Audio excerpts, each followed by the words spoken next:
welcome to GTA 4. It's going to be my LCPDFR series, Fire Rescue, and I'm going to be doing it as the paramedic supervisor.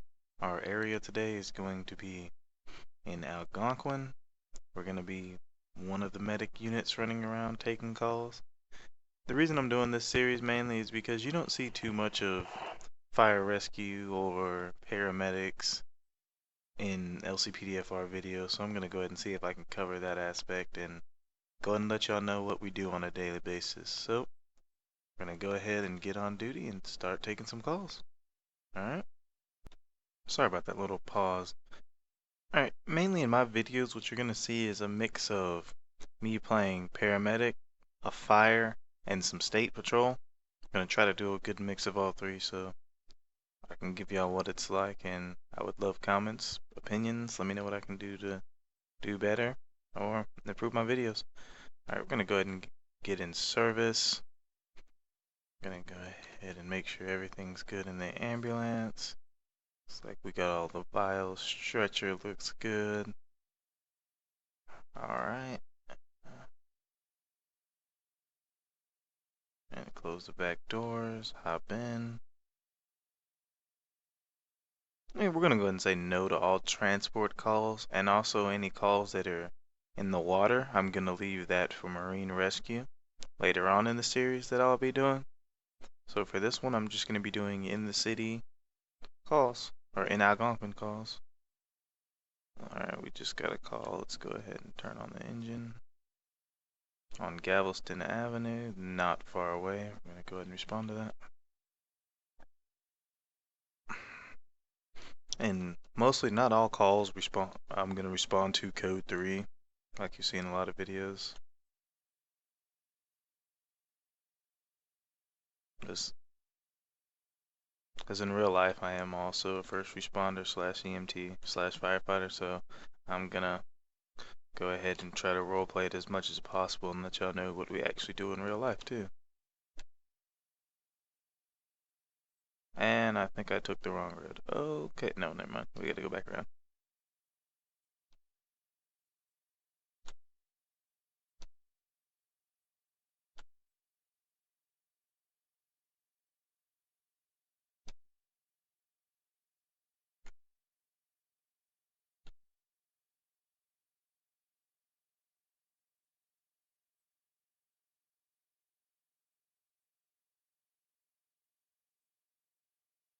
Okay, let's find out where this guy really is.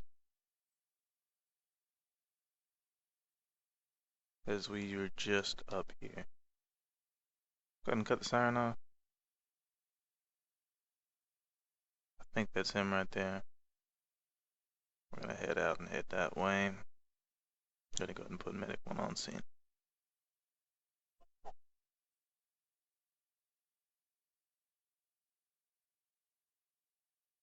If you guys hear any background noise like my radio, I'm sorry, I have voice to talk on.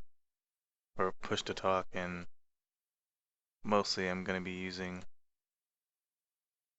or I don't have push to talk on, and mostly I'm just gonna be listening to my radio, because if I get a call I do have to go, and I'll cut the video right there and come back. Which I don't see where this guy is. He may be down there. Alright, we're gonna head back, do a little circle over there. And this is also part of the real life job, how it is. About 50% of the time you're trying to figure out where the guy's at. Going down the wrong way happens too. Just don't get caught. This is the way I like to put it. And if we're unable to locate the subject after we come down here, I'm gonna go ahead and call it code 4.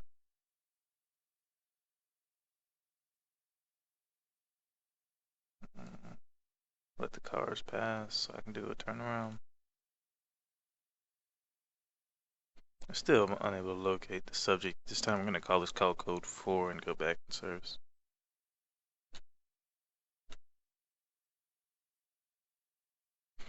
We're gonna head to that suspected heart attack. That's also gonna be a code 3 call. It's gonna be on hematite. It's negative, it's gonna be in the water, so we are gonna let rescue handle that, marine rescue, and we're gonna go back in service. Let's go ahead and accept this next medical call. He's breathing on hematite. Is that on the land? I'm not sure. It's too close. We're just gonna go ahead and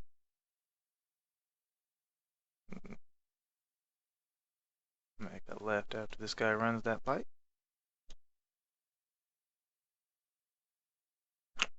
Mainly, we will be standing by at the fire station, and that's just because this is normally where I hang out as a medic, and I'm usually have the ambulance at the fire station whenever I'm not actually doing something, or I'll be hanging out at a food place like Burger Shot. So those are the places that you're generally gonna see me hanging out in.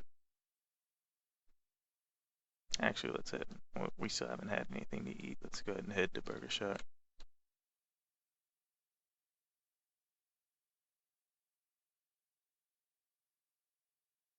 This would generally be a police call too, because the person who did it's still there, but we're gonna pretend like he isn't, and we're gonna roll this code 3 call. And stabbed. Gonna pop the biggest shoe this world's ever seen. Never in real life would you do this because you cutting off a bunch of lanes of traffic, and your chief would come through your car window and punch you if you did it. Well, let's go ahead and respond. In real life, do regard. Every red light, stop. I mean, it's really not that hard.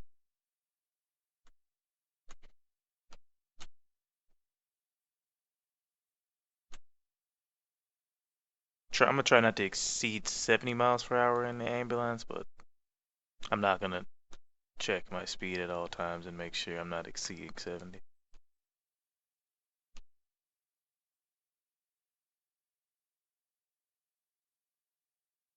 Alright, is this another call where I can't find the guy? Alright, we'll go ahead and cut the siren off at this time. Park on the sidewalk. Like, in real life, I know a lot of y'all like, oh my god, you, or some of you guys would be like, no, you're not supposed to park the ambulance on the sidewalk. Real life, we do what we can to get the ambulance out of the way. If there's a sidewalk big enough to hold the ambulance, put the ambulance on the sidewalk. It's just a lot easier for PD. They don't have to come behind you and block the road. First thing you do as a medic, we're gonna assess the scene. Is anybody here that looks like he stabbed him? No. Alright, second thing you do as a medic when you get on scene is try to find a place where you can get your ambulance up here to you, because you never know when you might need it. Over here would be an okay spot to get the ambulance up. You would scratch it up a lot. And let's see, let's run over here. This would be another okay spot to get the ambulance up. The other side would be preferable, just because this side it looks like you gotta come through around Times Square and all that. That side's directly off a road. Gonna go ahead and assess him real quick. Check his vitals, get some pulse, see if we got anything. He's not conscious or breathing. We're gonna run downstairs and get the defibrillator. If that doesn't work, we're probably just gonna have to call another ambulance to pick him up if that doesn't work, because I'm not gonna be willing to risk my ambulance, or risk taking my ambulance and getting it all scratched up over a person who's probably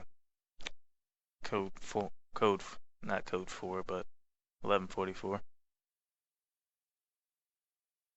Go back up here with the defibrillator.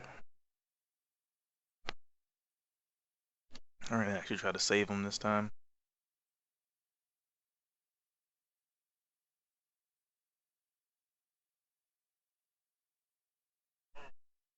I could not resuscitate him at this time. Usually I give him at least 2 tries to resuscitate.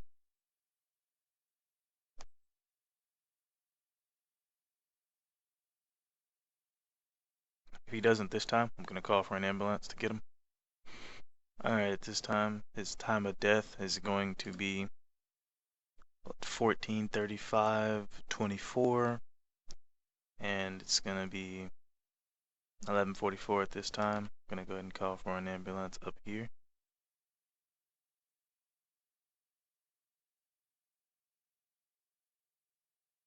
And he's probably not up here, so At this time, I'm gonna turn it over to them.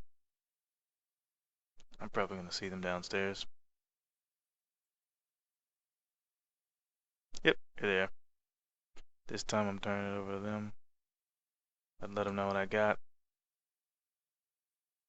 Say that on the radio. They can take it over from here.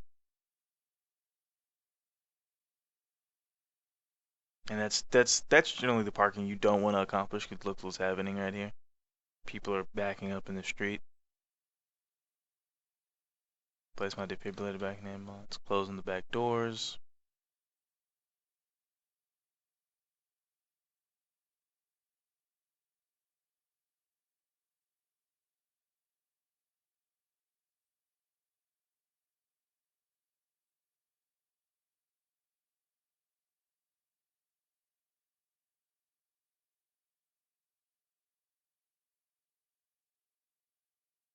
Okay. And they killed me. I mean, it's not like this script's perfect or the AI is perfect. They do kill people from time to time. Not really, but we'll just pretend like that did not happen.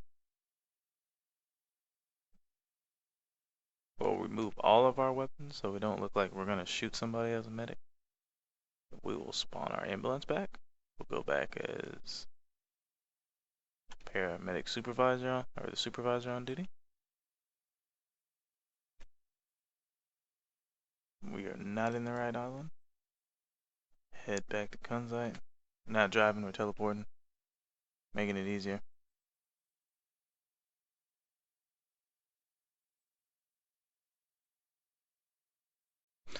Alright, we're back. Sorry, I had to, like I said, I am a firefighter slash EMT in real life. I just had to take an EMT call. So we're gonna go ahead and head back on duty.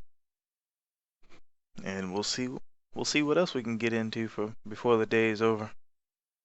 We have a medical emergency call. Difficulty breathing on Bismarck. We'll go ahead and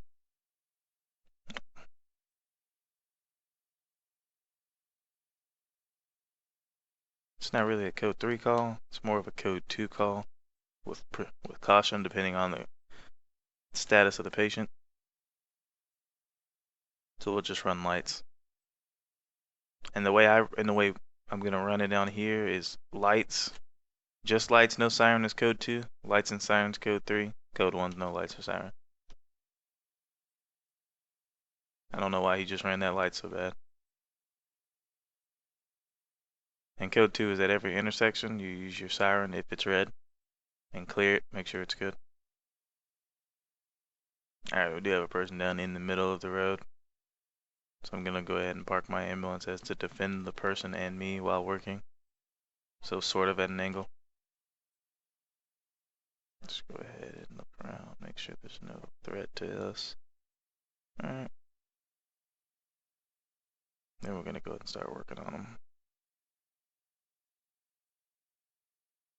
He's conscious, not breathing. Let's go ahead and grab us a defibrillator out of the back of the truck.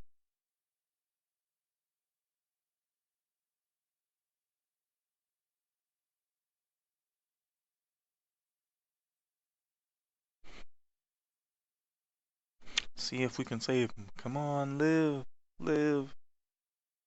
Don't die on me yet. Alright, let's go ahead and heal him. Oh, damn it.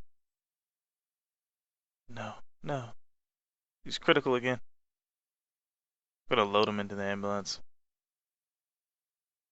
Go ahead and go. I don't want to block the road too much. Close the back door.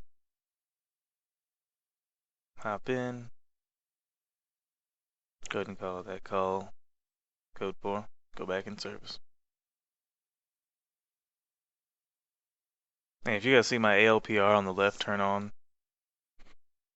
it's because the same key I have to go back in service is also the key for ALPR, so they're going to be heading to Burlesque for a person with difficult breathing. This time we'll roll code 3. Since that last person was in such a bad condition, I'm going to go ahead and roll code 3 on this one, see if we can get to him before it's over.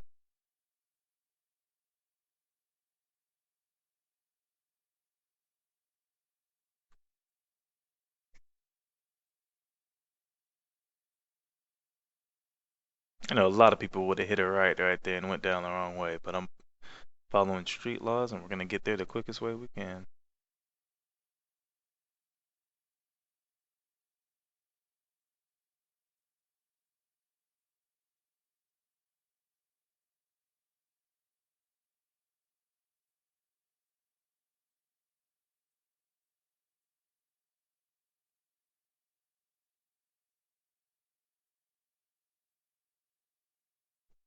There goes the fire station. What time he's gonna be in the middle of this 6 lane? Oh, okay. Gonna be in 1 lane of the highway. Cut the siren. Go ahead and block it like last time. We generally don't want to block both lanes without PD being on scene because then the traffic has nowhere to go. And when traffic has nowhere to go, they don't know what to do. Go ahead and assess the scene. Like this is gonna be a white male, 50s or 60s, white hair. Just look around. Scene looks fine.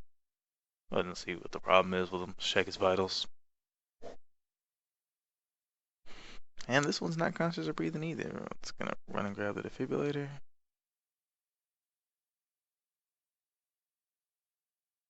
Reach in there and grab it. Get back to the guy. See what we got.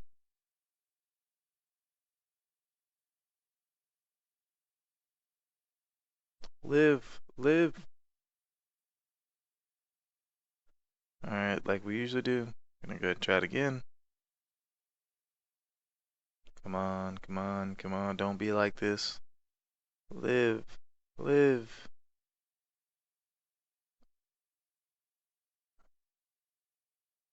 Alright, we saved him. And when I try to heal him and put him back to 9 health, they do change ped models. So it's the same person, it's just a different ped model. But at this time, we're gonna go ahead and help this guy into this ambulance.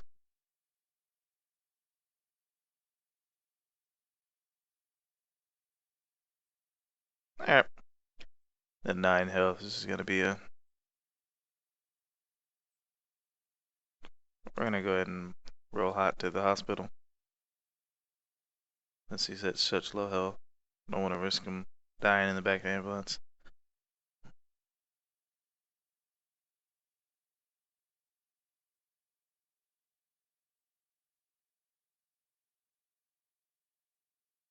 And later on in the series, I will have multiple people riding with me, and I will do a lot of Let's Plays with the LCDOJ, with my clan LCDOJ, or not mine, but the clan I'm in, LCDOJ. Just so we can have an interesting turn of events and not the same thing over and over and over again.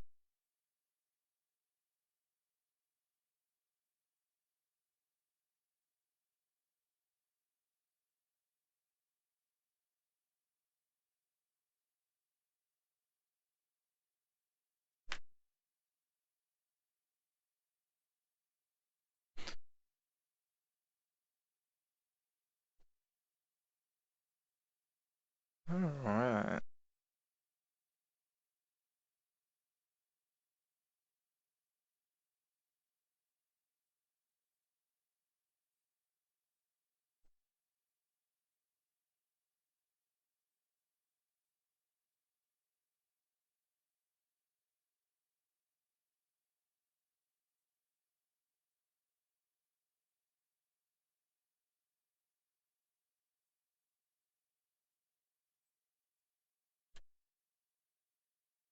Alright, that's over.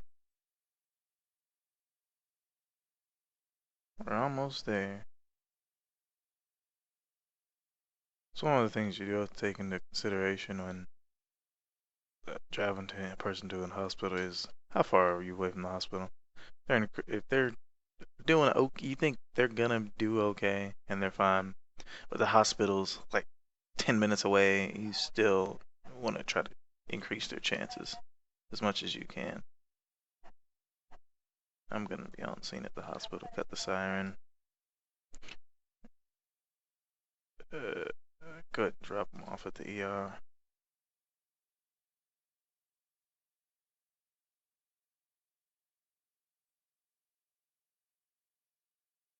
It's gonna be another one of my EMTs on duty today. He's gonna be riding a different ambulance.